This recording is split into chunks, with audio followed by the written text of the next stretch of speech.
सबसे पहले परमात्मा अंड रूप में या अर्धनारीश्वर रूप में उत्पन्न हुआ पृथ्वी पर। ठीक है।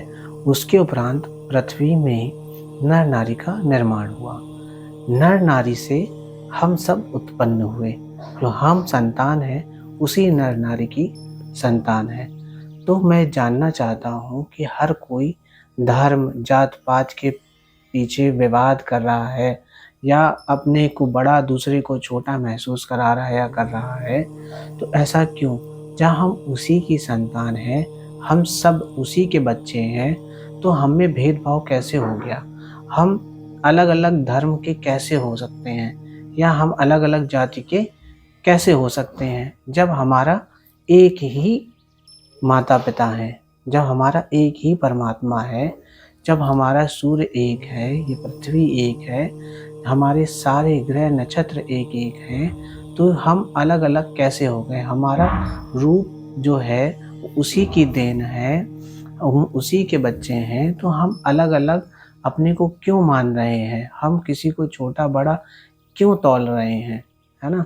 तो कहने का अर्थ यही है कि परमात्मा का ही हम रूप हैं, उसी के अंश हैं। हम सभी जो भी जीव जंतु यहाँ पृथ्वी पर मौजूद हैं, हम सब उसी के अंश हैं। तो हम उससे भिन्न कैसे हो सकते हैं? हम दूसरों को कैसे गलत समझ सकते हैं या छोटा समझ सकते हैं? ये जाति पात और ये धर्म की क्यों लड़ाई चल रही है? ठीक है। हमारा जो धर्म है वो अलग नहीं है, हमारा एक ही धर्म है, वो है प्रेम का धर्म। हमने प्रेम करना तो कभी सीखा ही नहीं। हम अपने प्रेम धर्म से वंचित होकर हम कहानियों में उलझे हुए हैं। आज रावण रूपी ये साधु बन के बैठे हुए हैं, कहानियों में हमें डुबाए हुए हैं, हमें सपनों में उलझाए हुए हैं। हमारी काल्पनिक दुनिया उन्होंने बना दी है पूरी भगवानों की, कि तुम्हारे कृष्ण ऐसे दिखते हैं, तुम्हारी राधा ये हैं, तुम्हारे राम हैं, तुम्हारी सीता हैं, तुम्हारे दशरथ, तुम्हारे जनक। ये सब इन्होंने इतना काल्पनिक हमारे दिमागों में भर दिया है, आडंबर इतना डाल दिया है कि हम सत्य को भूल ही गए हैं। हम कल्पनाओं में जी रहे हैं, मात्र और मात्र कल्पनाओं में। ये रावण, ये राक्षस ही हैं जो इस साधु रूप में हम लोगों को बहला रहे हैं, फुसला रहे हैं और कहानियों में हमें कल्पनाओं में डुबाए हैं। हम वास्तविकता में तो जी ही नहीं पा रहे हैं। हमारी जो वर्तमान स्थिति है जिसमें परमात्मा कहता है कि परमात्मा है, मौजूद है, वर्तमान में मौजूद है, हम उससे वंचित हैं। हम सिर्फ और सिर्फ कल्पनाओं में हैं। हमारा पूरा जीवन अतीत या भविष्य में है। ठीक है। अतीत और भविष्य से उठकर हम कुछ कर ही नहीं पा रहे हैं, हम वर्तमान में हो ही नहीं पा रहे हैं। हम मौजूदा स्थिति को देख ही नहीं पा रहे हैं कि जो राधा प्रेम में डूबी रही उसका सार क्या था? उसके प्रेम का सार था कि तुम कृष्ण जाओ, जहाँ जाना चाहते हो जाओ, जो करना चाहते हो करो, जो लीला रचनी है रचो, मेरा प्रेम तुम्हारा है, तुम मेरे हो।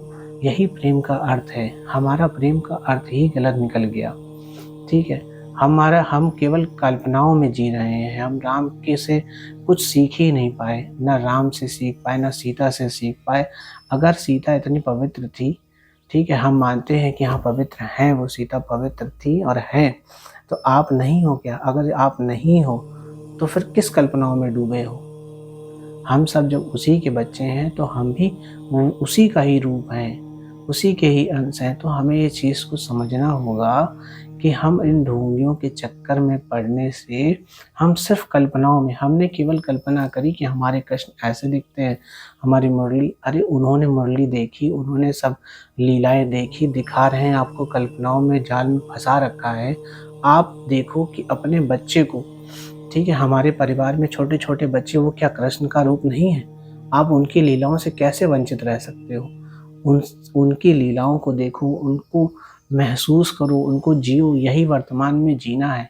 जो मौजूदा स्थिति है, जो हमारे घर परिवार के लोग हैं, सब में देखो, पति में देखो, राम का रूप देखो, तभी तो तुम सीता का रूप बन पाओगी। या राम है तो उसको सीता को देखना होगा अपनी पत्नी में। ठीक है। सत्य को जीना होगा, परमात्मा को जीना होगा, सत्य में रहना होगा, है ना?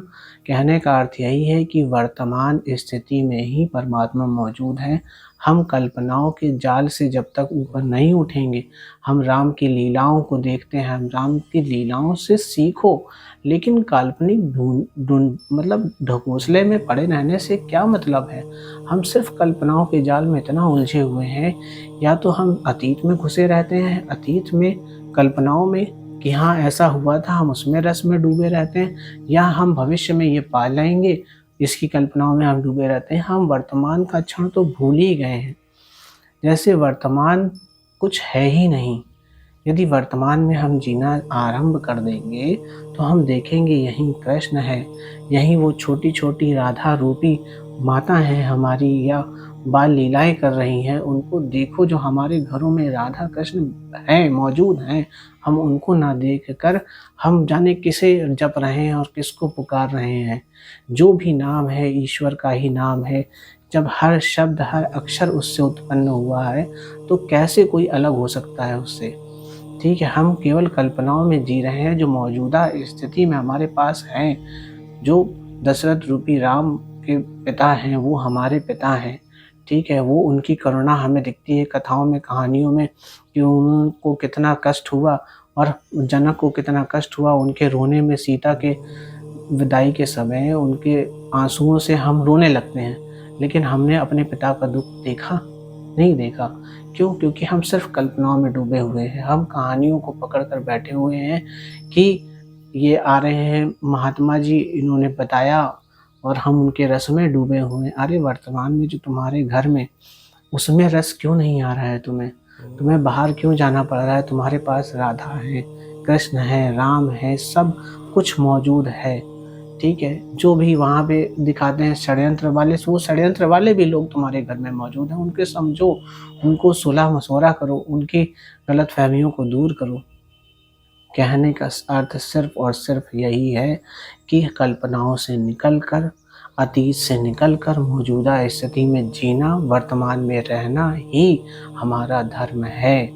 हमें किसी धर्म या जाति-पात इन सब से ऊपर उठकर अपनी बुद्धि को शुद्ध करना, उस स्थिति में रखना या रहना जिसमें परमात्मा का दर्शन संभव हो सके, हर रूप में उसका रूप देख सकें। ये जब तक हमारे अनुभव में नहीं आएगा, संज्ञानता में नहीं आएगा, हम भटकते रहेंगे। हम चाहे वन में भटक लें, चाहे मंदिरों में भटक लें, ठीक है, मस्जिदों में भटक लें, चाहे जितनी नमाज़ें अदा कर लें, हमको वो परमात्मा मौजूद जो है अभी, वो नहीं दिखाई देगा, क्योंकि हम सिर्फ़ और सिर्फ़ कल्पनाओं में जी रहे हैं। कल्पनाओं में जीना सिर्फ़ और सिर्फ़ स्वप्न में जीने जैसा है। सिर्फ़ हम स्वप्न देख रहे हैं, हमने मन-गढ़ंत कहानियों से अपने मन में निर्माण कर लिए उसके रूप को, और हम उसको पूज रहे हैं। जो हमारे माता-पिता, भाई-बहन, हमें भरत, लक्ष्मण, ठीक है ना? और राम के प्रति जो भाइयों के प्रति प्रेम दिखाई देता है लीलाओं में, लेकिन हमारे मन में वो भाइयों के प्रति प्रेम क्यों नहीं दिखाई दे रहा? भाई-बहन के प्रति प्रेम क्यों नहीं एक-दूसरे के प्रति? तो उस प्रेम को समझना होगा, जानना होगा, और वर्तमान में उसको, उस रूप को देखना होगा जो मौजूद है, और हम कल्पनाओं में किसी और की ही कल्पना, एक एक काल्पनिक कल्पना में डूबे हुए हैं, उसमें रस ले रहे हैं। हम आँखें बंद करके राम, राम और राधा, राधा ये सब जप रहे हैं, सब कुछ कर रहे हैं। क्यों? खुद को भुला देने के लिए। जो मौजूद है, जो रूप मौजूद है, जो उसने दिया, उस रूप को हम ना जी पा रहे हैं, ना समझ पा रहे हैं। हम सिर्फ़ और सिर्फ़ कल्पनाओं में, उसमें ही खोए जा रहे हैं। हम खुद एक काल्पनिक होते हुए चले जा रहे हैं। हम मौजूद होते हुए भी, परमात्म रूप का अंश होते हुए भी, मौजूद होते हुए भी हम उस कल्पना में खोए जा रहे हैं, उस भवसागर अंधेरे में खोए जा रहे हैं जहाँ कोई मौजूद नहीं है। हम उसी का अंश हैं, उसी का रूप हैं, जो यहाँ जीने आया है, जो यहाँ कुछ करने आया है, जो यहाँ प्रेम को समझने आया है, प्रेम देने आया है, प्रेम बरसा रहा है वो हर क्षण, हर घड़ी। हम चाहते हैं हमारे दिलों से जो नफ़रत की जाल है वो बाहर फेंक जाए, और प्रेम जो है बहने लगे, वो हर तरफ बहे। जब तक हमारे घर परिवार के लोगों में हम प्रेम नहीं बाँटेंगे, तब तक हम भी प्रेम का रस नहीं महसूस कर पाएँगे। हम सिर्फ़ कल्पनाओं में ही डूब के और भ्रम में ही पड़े रहेंगे, और इन ढोंगियों के साधु संतों की जो कहानियों में हम उलझे रहेंगे कि हाँ ये राम है, ये कृष्ण है, इनकी लीलाएं हैं। अरे जो मौजूदा लीलाएं चल रही हैं हमारे घर परिवार में, हमारे रिश्तेदारों में, हमारी दुनिया में, हमारे जहाँ पे हम रह रहे मौजूद हैं, हम उन कहानियों में रस क्यों नहीं ले पा रहे हैं? जो मौजूद है वही वर्तमान है। वर्तमान का जो स्वरूप है वो यही है कि आप जब तक आपका ये शरीर है, ये वर्तमान है। आपसे जो भी जुड़ रहे हैं लोग, वो सब वर्तमान ही हैं। आप जो बोल पा रहे, देख पा रहे, महसूस कर पा रहे, यही वर्तमान है। वरना वर्तमान का कोई अर्थ नहीं। घड़ी में कोई वर्तमान नहीं होता। क्यों नहीं होता? आप जिस क्षण देखोगे या तो वो बीत चुका होगा या वो आगे बढ़ गया होगा। ठीक है? या तो वो भविष्य होगा कि हाँ आगे अभी 6 बजने वाला है, या वो 6 बज चुका होगा। समझ रहे हैं? घड़ी हमारी रुकती नहीं है, वो कोई वर्तमान नहीं, समय कोई वर्तमान नहीं होता। समय का कोई वर्तमान समय होता ही नहीं, वो अतीत में होता है या वो भविष्य में होता है। अर्थ यही है, वर्तमान यही है जो मौजूद हैं हम। इसी को वर्तमान कहते हैं, और वर्तमान में जीना ही इसी को कहते हैं कि जो मौजूदा स्थिति में आप हो, वहाँ पे जो कुछ भी मौजूद है वही परमात्मा है। ठीक है? तो परमात्मा में अगर जीना है तो उसकी लीलाओं को समझना है, तो स्वयं लीला में उतरना होगा, प्रेम को समझना होगा, प्रेम बांटना होगा। बिना प्रेम के कुछ भी संभव नहीं है, उसको नहीं पाया जाता। अगर आपको भक्ति रस में रस आता है, आपको भक्ति करनी है तो अपने माता पिता की करिए, अपने बच्चों के प्रति प्रेम भाव रखिए। ठीक है? आप रमिए उसको, देखिए उस रूप को कि हाँ जो आप काल्पनिक कल्पना में जी रहे हो वो साक्षात रूप में है, बस हम देख नहीं पा रहे हैं नज़र उठा के। कहीं ऐसा ना हो यही काल्पनिक दुनिया में जीते जीते जब अंत समय आए तो हम महसूस हो कि हम सिर्फ और सिर्फ कल्पना में जी रहे थे। जब मौजूदा स्थिति में जो हमारा सहारा बनते हैं अंत समय, हम उनको तब देख पाते हैं कि अरे यही तो सब रूप है जो हमें मुक्ति द्वार तक ले आया। ठीक है? तो कहने का अर्थ यही है, जब हर स्थिति में आपका जो सहयोग करे वही परमात्मा है, और आप जब तक खुद नहीं बढ़ेंगे प्रेम रूप को समझने के लिए, प्रेम को प्रसार करने के लिए, प्रेम बांटने के प्रति, भक्ति रस में जो मौजूदा वर्तमान में मौजूद है उस राम राधा कृष्ण को नहीं समझेंगे, तब तक आप सिर्फ कल्पनाओं में जिएंगे, मात्र एक स्वप्न की तरह।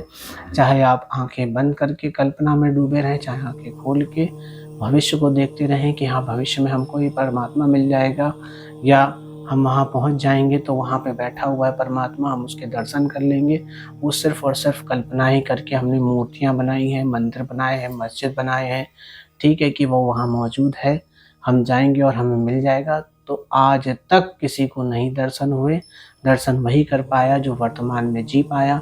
वर्तमान में जीना, वर्तमान में अपनी मौजूदगी का अनुभव करना ही परमात्मा में होना है। हम उसी का अंश है। जब हमें ये संज्ञान हो जाएगा, जब हमें ये ज्ञान प्राप्त हो जाएगा, तो हमें सारा सार समझ में आ जाएगा कि हमारा जो जीवन गया अभी तक वो सिर्फ और सिर्फ कल्पना में गया, और भविष्य की कल्पनाओं में जा रहा है, और वर्तमान हमसे ना कभी भी रूबरू हो पाया, ना हम उसको देख पाए, ना समझ पाए। अगर हम वर्तमान में जीना आरंभ कर देंगे तो हम परमात्मा में होना बिल्कुल संभव है, उसको जानना समझना बिल्कुल संभव है।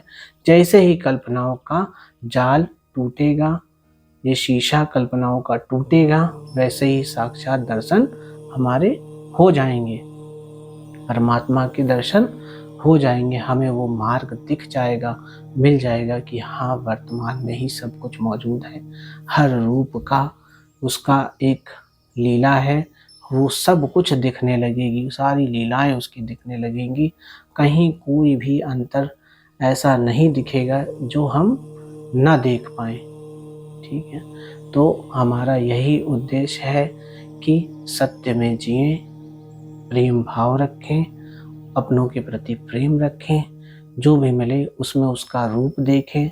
यही परमात्म मार्ग है और यही सत्य का मार्ग है। हम सिर्फ और सिर्फ कल्पनाओं के जाल को तोड़ना, उस अहंकार को तोड़ना, यही हमारा उद्देश्य होना चाहिए, जिससे कि परमात्मा के साक्षात दर्शन हो सके। धन्यवाद।